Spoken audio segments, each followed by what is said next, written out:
Bonjour tout le monde et bienvenue dans le podcast de Unit, le podcast dédié aux énergies vertes. Je suis Marian Terrasse et aujourd'hui notre experte s'appelle Sofia Hernandez. Elle est chef de projet photovoltaïque chez Unit. Dans chaque épisode, nous parlons d'énergie verte, bien sûr. Le plus souvent d'ailleurs, on parle de photovoltaïque. Aujourd'hui, nous allons en particulier parler des conséquences des chantiers de l'énergie verte. Nous allons parler de la stratégie nationale de biodiversité 2030. Alors attention, ces sujets de biodiversité touchent chaque chantier de l'homme. Une maison, un immeuble, une gare de train, la biodiversité est un sujet à chaque fois. Simplement, dans les centrales énergétiques, nous sommes concernés, comme pour les autres constructions, et simplement, dans l'énergie verte, nous sommes d'autant plus vigilants sur la question environnementale. Mais revenons à Sofia, qui va nous en parler. Bonjour Sofia. Bonjour Marian. Alors Sofia, d'où viens-tu ? Qui es-tu ? Alors moi je suis chef de projet photovoltaïque chez Unit. Je suis basée à Lyon, dans le siège. Et tu viens d'où ? Quelles sont tes études ? Quel est ton parcours ? J'ai fait un parcours assez éloigné, on va dire, des énergies renouvelables. Atypique. J'ai fait de la physique-chimie. Ouais, un peu atypique. J'ai fait de la physique-chimie et j'ai un master en crime international et sécurité. Effectivement. Qu'est-ce qui t'a amené à justement travailler autour des énergies vertes ? Pour mon mémoire de master, j'ai étudié la question sur les effets du changement climatique sur la sécurité alimentaire. Ça m'a beaucoup touchée et j'ai décidé de faire un métier dans les énergies renouvelables pour participer à améliorer la santé de notre planète. Un vrai choix de cœur donc. Aujourd'hui, on est censé parler de la stratégie nationale de biodiversité 2030. Donc c'est très proche justement de ces thématiques, j'imagine. Est-ce que tu peux nous développer un peu ça, juste dans ces grandes lignes, pour qu'on sache quel va être le sujet de notre épisode ? Bien sûr, la stratégie nationale biodiversité 2030, c'est une stratégie qui suit celle de 2020. On va dire qu'il y a une stratégie toutes les décennies. Et c'est une stratégie mise en place par l'État pour déterminer quelles vont être les mesures à prendre pour protéger la biodiversité en France. D'accord, il y a différents axes de travail, c'est lesquels ? Tout à fait, il y a 4 axes de travail. Il s'agit de réduire les pressions qui s'exercent sur la biodiversité, restaurer la biodiversité dégradée partout où c'est possible, mobiliser tous les acteurs et garantir les moyens d'atteindre ces ambitions. Donc le premier axe de cette stratégie, qui consiste à réduire les pressions sur la biodiversité, déjà dans un premier temps, pour réduire les pressions, il faut les connaître. Et donc quand on parle du territoire français, les pressions sur notre territoire, en parlant de biodiversité, s'axent sur la surexploitation des ressources en mer. Par exemple, 40% des stocks de pêche qui font l'objet d'une évaluation s'avèrent que ne pas être exploités de façon durable, un chiffre assez énorme. Quand on parle ensuite de la destruction d'habitats, c'est tout simplement la bétonisation d'espaces ruraux. Donc, c'est le fait qu'à la campagne, il y a de plus en plus de population et donc forcément plus d'urbanisation. C'est le fait aussi de créer des routes, des autoroutes, des voies ferrées. Ça impacte aussi les écosystèmes et les habitats de plusieurs espèces. Nous avons évidemment le changement climatique avec l'augmentation de la température qui perturbe plusieurs espèces, que ce soit la faune, que ce soit la flore. Ça perturbe aussi les sols. Et puis, toute la pollution qui est créée par les voitures, par nos différents modes de transport, par l'avion, etc. Voilà, des choses qu'on connaît. Donc, c'est toutes ces pressions sur notre territoire sur lesquelles il va falloir agir. Donc, c'est vraiment le grand axe de cette stratégie. Et donc, une des mesures les plus importantes, c'est cette mesure sur les zones humides. Et qu'est-ce qui va changer précisément en général ? En quoi c'est un gros point pour la stratégie nationale de la biodiversité ? Qu'est-ce qui a changé sur le regard sur les zones humides, sur les méthodologies, les bonnes pratiques ? Et puis aussi, en quoi est-ce que ça va impacter les développeurs d'énergie photovoltaïque ou d'énergie renouvelable ? Oui, tout à fait. C'est vrai que cette stratégie, on parle beaucoup de biodiversité, mais c'était déjà un point sur lequel on était assez vigilant. Les zones humides sont beaucoup plus explicitées dans cette stratégie, même si c'était un point de vigilance. Disons que les réglementations étaient assez générales.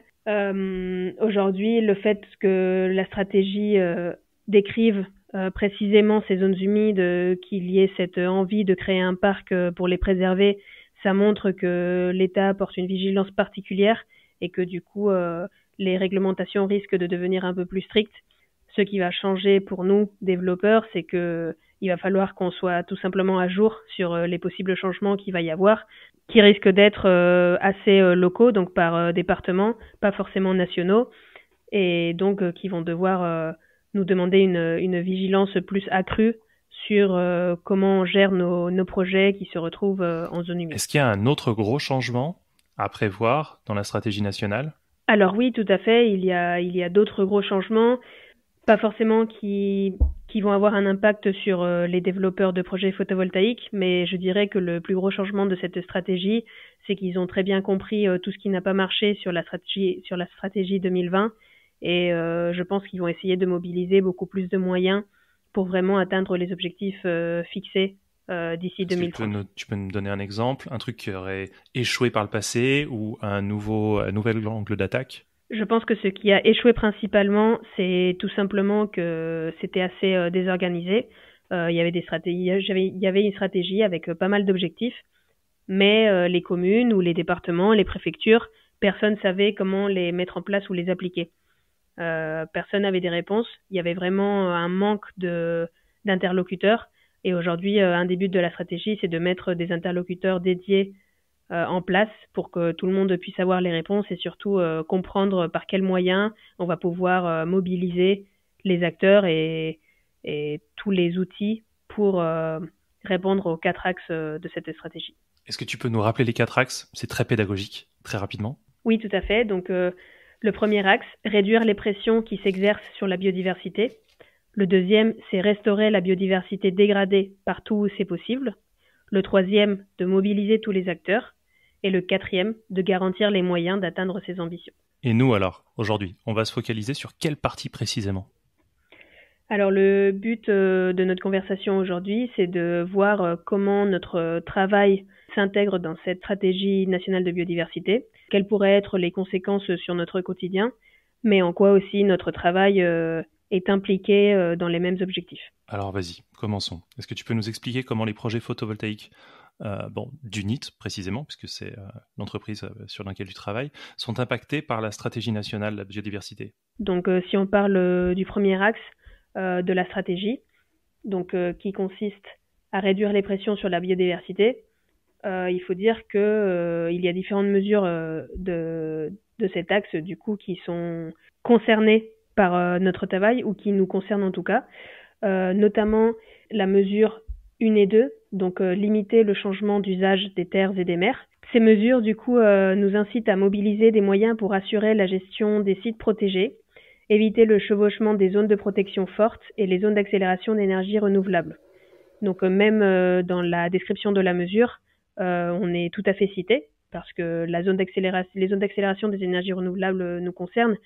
Le but, c'est justement de déterminer des zones en France où on pourrait faire des projets photovoltaïques. Et en plus, il faut porter une attention particulière aux zones humides. Un des objectifs de cette stratégie nationale, c'est de développer un parc national pour les zones humides. Pour l'instant, nous n'avons pas forcément d'informations sur la localisation de ce parc, mais ça montre vraiment un intérêt de l'État à protéger ce qu'on appelle des zones humides. Et donc, c'est quelque chose qui, pour nous, va devoir être extrêmement important.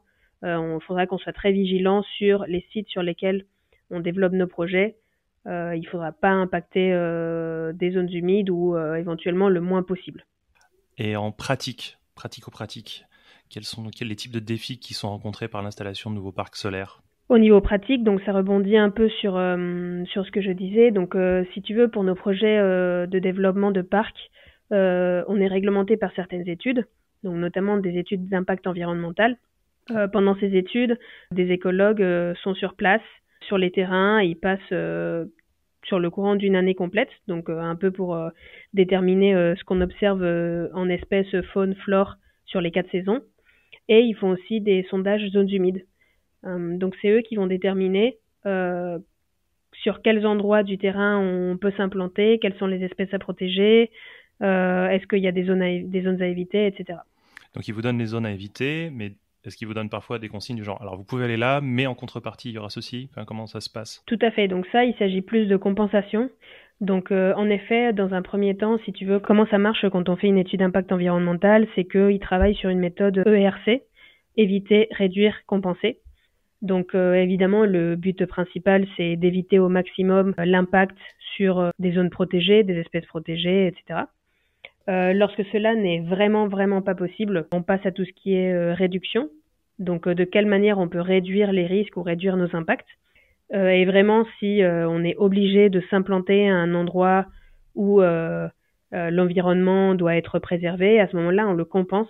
C'est-à-dire qu'on va créer le même environnement dans une parcelle voisine, de façon à préserver, par exemple, l'habitat d'une espèce. Donc, plutôt que l'oiseau vienne sur le terrain où on s'implante, tout simplement, il va venir sur le terrain d'à côté. Alors, ce sont des directives que vous recevez ou c'est des directives que vous devez développer quand on vous dit attention, il y a telle et telle chose, vous devez développer des stratégies et convaincre sur les stratégies que vous avez développées? Alors, il y a tout un tas de règles donc, que les bureaux d'études environnementaux avec lesquels on travaille doivent suivre. C'est eux qui, du coup, nous disent quelles sont les mesures qu'on doit prendre. Et après, évidemment, ce sera étudié par les services de l'État comme l'ADREAL. Parfait. Alors, j'imagine que ça a une influence sur la planification des projets. Est-ce que ça a une grosse influence? Oui, tout à fait. Une étude d'impact dure à peu près 1 an. Suivant le moment de l'année où on la commence, ça peut durer un peu plus. Alors, quelles sont les opportunités et les risques qui sont associés à l'accélération du déploiement de photovoltaïque quand il s'agit d'atteindre les objectifs de la stratégie nationale biodiversité 2030? Je dirais que sur les opportunités, il y a beaucoup de mesures du coup qui sont dans cette stratégie qui pourraient aussi nous permettre de participer encore plus au développement durable. Par exemple, une des mesures de la stratégie, c'est de planter 1 milliard d'arbres sur la prochaine décennie. On pourrait très bien mettre dans nos projets, dans la plupart de nos projets, en tout cas là où c'est possible, de se dire on va planter au minimum 2 arbres sur tous les terrains où on va développer des projets et justement participer à cette mesure. Donc plutôt que de laisser dans les mains des communes ou de l'État, nous-mêmes on est acteurs de cette stratégie. Il y a d'autres opportunités, c'est que cette stratégie, elle cadre un peu les espaces à préserver. Donc nous, étant acteurs aussi de l'environnement, pour nous, c'est important de suivre toutes ces règles et on considère aussi que l'environnement, il faut le préserver. Je pense qu'on est tous au sein d'UNIT très concernés par l'environnement. Donc quand on parle de restaurer des zones humides, nous aussi, on est dans cette voie-là, c'est-à-dire que quand on fait des études d'impact pour connaître où sont les zones humides, le but c'est de ne pas les impacter, mais de les restaurer où c'est possible, et donc d'aller dans le sens de cette stratégie. D'autant plus que le fait de multiplier des projets photovoltaïques va faire en sorte qu'il y ait beaucoup plus d'observations d'espèces en France. Donc aujourd'hui, évidemment, il y a déjà un recensement de toutes les espèces, mais parfois, suivant les projets qu'on fait, quand ce soit des projets privés, des projets beaucoup plus petits que des panneaux photovoltaïques, quand tu veux faire quelque chose dans ton terrain ou dans ton jardin, tu le fais sans demander à personne parce que tu n'en as pas besoin. Nous, nos projets, ils sont réglementés et donc on permet à des écologues de passer sur place et de vérifier et d'observer ce qui se passe dans des terrains où personne n'est venu auparavant. Ça permet de recenser d'autres espèces et de voir vraiment ce qui se passe dans notre territoire et donc de défendre davantage la biodiversité. Les risques, je pense, c'est tout simplement que il va falloir faire confiance au service de l'État pour vraiment lire attentivement tous les dossiers, qui sont quand même des dossiers très très lourds, et bien vérifier que nous, mais aussi nos confrères, suivent bien toutes les réglementations. J'ai bien aimé ton exemple sur les écologues. Est-ce que tu as d'autres exemples comme ça ou des mesures vraiment spécifiques qui sont prises pour minimiser l'impact des installations photovoltaïques? Oui, tout à fait. Par exemple, sur un de nos projets en Isère, les écologues sont passés justement pour voir le terrain, observer les espèces qui étaient présentes tout au long de l'année. Il s'avère que notre terrain est situé dans une zone où les limites parcellaires sont couvertes de haies. Et en fait, ces haies correspondent à l'habitat principal d'une espèce d'oiseau qui s'appelle le bruant broyé. Aujourd'hui, le bruant est une espèce protégée en France et son habitat principal, c'est au pied des haies, notamment au pied des haies de notre projet. Donc, c'est un bon exemple d'une espèce qui est dans un terrain où en fait on ne le savait pas. Même l'exploitant, le propriétaire sur place, n'étaient pas au courant qu'une espèce protégée nichait sur place. Donc cette étude nous a permis de recenser cette espèce et puis surtout du coup de mettre en place des mesures sur notre projet pour protéger son habitat. Donc par exemple un espacement de 10 mètres autour des haies. On n'a pas le droit de mettre des panneaux, on n'a pas le droit de mettre des pistes pour les engins, etc. Et même d'ailleurs il faut éviter d'aller sur cette zone tampon, on va dire, pendant la moitié de l'année, de janvier à août. Donc voilà, c'est des mesures vraiment très spécifiques, très réglementées. On ne peut pas faire ce qu'on veut. Et justement, le but, c'est de protéger la biodiversité, dans ce sens-là, l'habitat du fruit empourrier. Alors, peut-être que tu vas me retoquer sur cette question, mais j'ai cru comprendre qu'avec le développement du photovoltaïque, on peut vraiment contribuer à la préservation et la restauration des écosystèmes. Est-ce que c'est bien ça? Est-ce que j'ai bien compris? Et est-ce que tu peux nous parler un peu plus de ça en détail? Alors je dirais oui et non. On est quand même en train de ramener des panneaux à des zones où avant il n'y en avait pas. Donc dans un certain sens, on peut perturber certains habitats, certaines habitudes de certaines espèces, si tu veux. Mais dans un autre sens, tout ce qu'on fait, comme je l'ai dit juste avant, est réglementé. Donc le but, c'est que même si on altère l'habitat d'un écosystème, si on n'arrive pas à l'éviter, dans ce cas-là, on va réduire notre impact. Et si on n'arrive pas à réduire notre impact, on va le compenser dans des parcelles voisines. Donc dans tous les cas, un des objectifs de nos projets, c'est de préserver les écosystèmes. Ou au pire, donc, limiter l'impact. Éviter, réduire, compenser. ERC.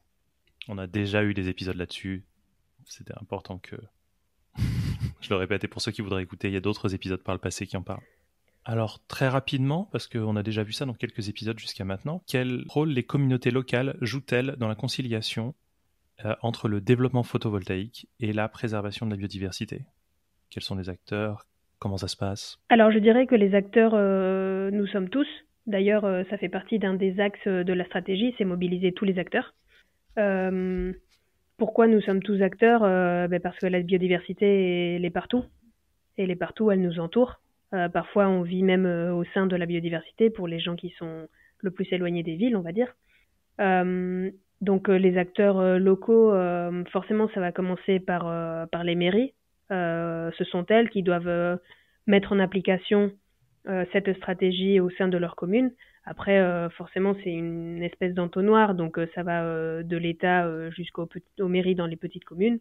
Et ça peut être, par exemple, vérifier que dans leurs plans locaux d'urbanisme, on met en place déjà des systèmes de préservation de la biodiversité, et donc qui nous obligent, nous, porteurs de projets, à suivre certaines règles d'urbanisme, puisque finalement, notre projet demande des permis de construction qui doivent suivre ce genre de documents, et qui du coup nous réglementent au niveau de la biodiversité locale. Donc ce serait plus un système d'entonnoir où les propres communes connaissent la biodiversité de leur commune ou de leur intercommunalité et nous obligent à suivre certaines réglementations de préservation de ces espèces. Comment envisages-tu l'évolution du secteur photovoltaïque aujourd'hui, pour l'avenir prochain, avec ce contexte de stratégie de biodiversité 2030? Est-ce qu'il y a un impact sur la manière dont ça va se jouer petit à petit? Est-ce que tout a déjà été acté dans les process, dans les méthodologies, dans les contraintes? Est-ce qu'il y a des choses qui vont venir? Alors disons que cette stratégie, c'est pas forcément un cadre réglementaire ou un cadre légal qui nous oblige à faire quoi que ce soit. C'est tout simplement la stratégie d'un pays à arriver à certains objectifs ici en termes de biodiversité. Mais nous, étant conscients de l'importance de l'environnement et de sa biodiversité, de ses écosystèmes, en tout cas chez UNIT, ça nous tient à cœur de la lire, de bien la comprendre et d'essayer d'être actifs sur toutes les mesures proposées. Donc en quoi ça va changer? Ça va changer dans le sens où on va on va sûrement faire beaucoup plus attention aux territoires sur lesquels on s'implante. On va prendre beaucoup plus d'attention à tout ce qui est zones humides et à tous les enjeux environnementaux présentés par ces bureaux d'études indépendants qui travaillent avec nous. Et puis surtout, ça va éventuellement nous impacter lorsque ce parc national des zones humides sera déterminé par l'État, ce qui n'est pas encore chose faite, mais il est très probable que dans ce parc, il n'y ait pas la possibilité d'implanter des énergies renouvelables comme des panneaux. Donc ça va déjà nous limiter physiquement, on va dire, sur le territoire. Et pour finir, est-ce qu'il y a un message que tu aimerais adresser à nos auditeurs au sujet de l'importance qu'il y a sur l'équilibre entre le développement des énergies renouvelables et la préservation de la biodiversité? Tu peux rentrer spécifiquement dans un détail ou tu peux avoir un regard un peu macro sur la situation. Est-ce qu'il y a un message que tu aimerais apporter? Je dirais que ça va de la main. Le fait de développer des énergies renouvelables et de préserver la biodiversité. Si on développe des énergies renouvelables, c'est parce que on croit à des projets qui ont du sens et qui vont vraiment améliorer la durabilité de l'énergie qu'on consomme aujourd'hui, notamment en France. Donc déjà, pour nous, c'est extrêmement important de suivre les mesures proposées par nos bureaux d'études, de préserver la biodiversité au maximum, mais c'est pas quelque chose qui doit être fait que par des porteurs de projets. On peut vraiment tous y participer quand on parle de planter des arbres ou de favoriser des haies en milieu agricole ou de restaurer les sols. Voilà, pour tous ceux qui peuvent vraiment faire attention à ce qui se passe sur leur terrain et ou ceux qui veulent planter de nouvelles espèces, on pourrait très bien aller sur les sites des préfectures où il y a toujours une liste d'essences particulières suivant les territoires où on se trouve en France. Parfois certaines qui sont à privilégier. On pourrait tous donc participer à la préservation de cette biodiversité. Donc vraiment mobiliser tous les acteurs, c'est vraiment tous les acteurs et on devrait tous se sentir concernés. Encore une fois, la preuve qu'il y a des gens qui se sentent très concernés dans les équipes d'UNIT. Écoute, un grand merci Sophia, déjà. Merci à toi Marion. Alors oui, c'était Marion Terrasse, vous me connaissez à force. Je rappelle que Sophia Hernandez, s'intéresse de près à la question puisqu'elle travaille comme chef de projet photovoltaïque chez UNIT. Pour ce qui est du groupe UNIT, le groupe développe, construit et exploite des centrales de production d'électricité locales et durables. Si vous qui nous écoutez êtes intéressé pour valoriser un grand terrain, un parking de bonne dimension, un élevage ou pour tout type de projet photovoltaïque de ce type, vous pouvez nous contacter aux coordonnées en commentaire. Et dans tous les cas, abonnez-vous au podcast pour en découvrir plus sur l'avenir de l'électricité verte.